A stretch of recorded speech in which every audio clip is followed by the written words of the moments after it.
Hello, friends. Welcome. Thanks for listening. I'd like to read a quote from Calvin Miller's beautiful book, A Symphony in Sand. At the start of chapter 3, he writes, "Saints are never giants who hoped to do God favors.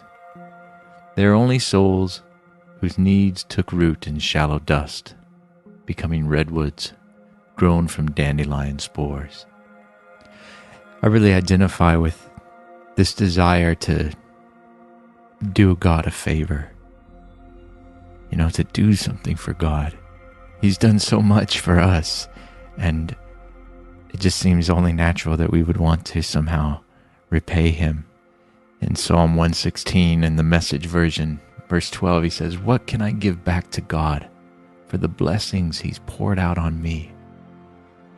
I'll lift high the cup of salvation, a toast to God. I'll pray in the name of God." In John chapter 6, the people come to him and he tells them, "Do not work for the food that perishes, but for the food that endures to eternal life, which the Son of Man will give you. For on him God the Father has set his seal." Then they said to him, "What must we do to be doing the works of God?" Jesus answered them, "This is the work of God, that you believe in him whom he has sent." God's kindness is just without measure. And in return, all he asks us is that we believe in his kindness, that we trust his kindness. And of course, the natural expression of our trust in him is to submit our lives to him and to seek to live our lives according to the way that he directs us. That Jesus is our King, and we give him complete access to our lives to direct any part of our life however he wants. Because we understand that he's so good and he's so wise that of course we want him to direct our lives. He knows what's best for us, and he loves us perfectly. We'd be fools not to do what he says and not to live our lives in the way that he says to live them.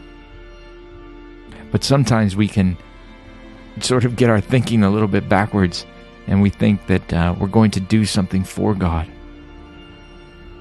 We're going to do God a favor. It takes me back to that quote, "Saints are never giants who hope to do God favors.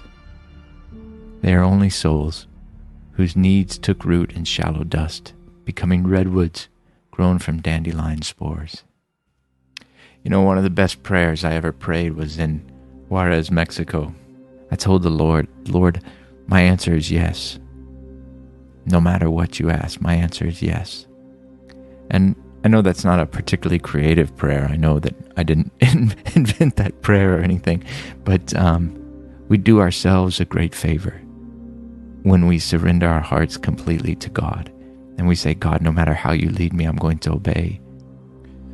But we hurt ourselves if somehow we think that we're doing God a favor.